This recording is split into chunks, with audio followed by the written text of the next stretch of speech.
બસ mummy તું phone માં જ પડી રહે. તને ખબર છે ઘરમાં શું થાય છે? ફોન ની બારે એક દુનિયા છે. હું છું આટલું બધી હું રાડ્યું નાખતી નાખતી આવે છો? હું છું. તું તારી વહુનું ધ્યાન રાખે છો? એ ઘરમાં શું કરે છે તને ખબર છે? હું ધ્યાન રાખું એનું? એ હમણાં મને નાસ્તો દઈને ગઈ છે ને હવે ઈ નાસ્તો પોતે કરતી છે. વાહ, તને તો કઈ ખબર જ નથી મમ્મી. તને એક ભાખરી દઈને ગઈ છે જેમાં જરીક જરીક ઘી લગાવેલું છે અને એક ચાનો કપ દઈને ગઈ છે અને પોતે મહારાણી છે ને 2 ભાખરી લઈને બેઠી છે અને એમાં ઠૂસી ઠૂસીને ઘી નાખ્યું છે એને મમ્મી, અને એક વાટકો ભરીને રાયતું બનાવ્યું છે એની માટે અને ચાનો કપ લઈને બેઠી છે મમ્મી. પોતાની તબિયતનું કેવું ધ્યાન રાખે છે અને તને તો પૂછતી નથી મમ્મી. હા તો તું જા, હું એની યાર વાત કરું છું.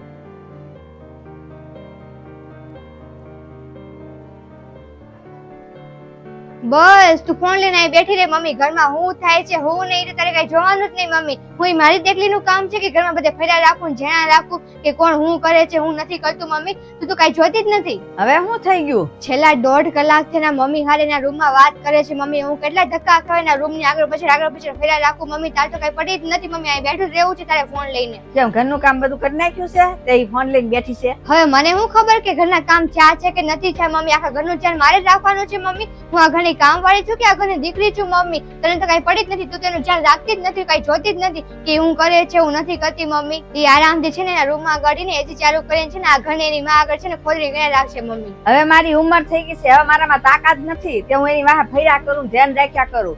અને ઈ કોની યારે ખોદણી કરે છે? લાય મારી પાસે. હું કોઈને કઈ બોલાવા નથી જવાની મમ્મી. તારે જેમ કરવું હોય ને હાથે બોલાવા જાવે જા, તારે જેમ વાત કરવી હોય ને કરો. હું નથી જવાની એની આગળ. બસ તું આ જગ્યાએથી છે ને હલતી નહીં મમ્મી. તને ખબર છે ભાભી શું કરે છે?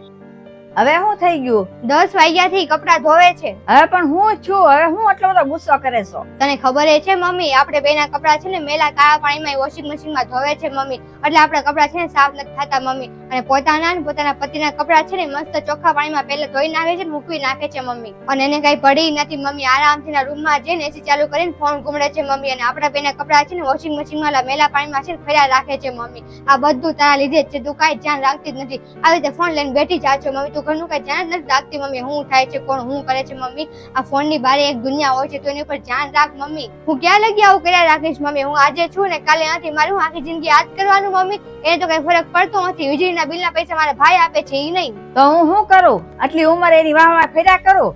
વહુની જવાબદારી છે આ ઘરમાં ધ્યાન રાખવાનું, સાફ સફાઈ કરવાની, બધું કામ કરવાનું. મમ્મી તારે હવે એને કેવું છે કે નથી કેવું? જો મને બહુ ગુસ્સો આવે છે એના ઉપર. હું કાંઈક બોલી જાઉં ને એની પેલા તું એને કહી દે નકર આ ઘરમાં છે ને બાદલ થઈ જાય મમ્મી. ઘરમાં શું થાય છે ને કઈ ખબર નથી પડતી. અહીંયા મારી છોકરી હેરાન થાય છે ને મને ટેન્શન દે છે ખોટું, અને વહુ એસી માં બેઠી બેઠી ફોન ઘુમડ્યા કરે છે. કઈ ખબર નથી પડતી. ફસાઈ ગઈ છું હું તો આ ઘરમાં. બધા હું કરે છે ને એ ખબર જ નથી પડતી કઈ. આવી ગઈ તું મમ્મી? એને સંભળાવીને આવ્યું છે ને મમ્મી કેવા મેલા પાણીમાં આપણા કપડા ધોવે છે? એ કઈ ખબર જ નથી પડતી કેવી આવી ગઈ છે ઘરમાં. કાંઈ તારી ભાભી આપણા મેલા પાણીમાં કપડા નથી ધોતી. અત્યારે હું જોઈને આવીશું. એમાં છે ને વોશિંગ મશીનમાં પોતા મોહતા ને એવું બધું ધોવાય છે. તારી ભાભીએ છે ને આપણા કપડા છે ને હારા પાણીમાં પેલા જ ધોઈ નાખ્યા ને ભૂકવી નાખ્યા ને હુકાઈ ગયા છે. તું જ તે ઝઘડા ઘરમાં કરાયશો. 2 મિનિટે તારી ભાભીની ખોદણી કરવા મારી પાસે વી આવીશું. એ હું શાંતિથી 2 મિનિટ બેહીને મમ્મી યાર વાતે ન કરી શકે? મમ્મી મેં મારી આંખેથી જોયું છે મમ્મી. હું ઘરમાં ઝઘડા નથી કરાવતી મમ્મી. પણ મને એની કઈ પડી નથી મમ્મી. એ તો હું તને બધી એની ખબર આપું છું કે આપણા ઘરનું ઘી છે ને લગાવીને ખાય છે મમ્મી. એસી ચાલુ રાખે છે 24 કલાક. અને તું મને સંભળાવ છો મમ્મી? તને એનું કઈ નથી દેખાતું, મારું બધું દેખાય છે. ભાભી આ ખાય છે, આ કરે છે, તે કરે છે, આ બધું તું કરે છો? હું તારે પારકા ઘરે જવાનું છે કાલ સવારે, એટલે તું આ બધું છે ને કરવાનું મૂકી દે. તું પહેલી વાર તારી ભાભીની વાત મને કેવા આવી હતી ને તારે જ મારે તને આ બધું સંભળાઈ દેવું. આવી રીતના જ છે ને દીકરીઓ છે ને પિયર પોતાનું ભાંગે છે.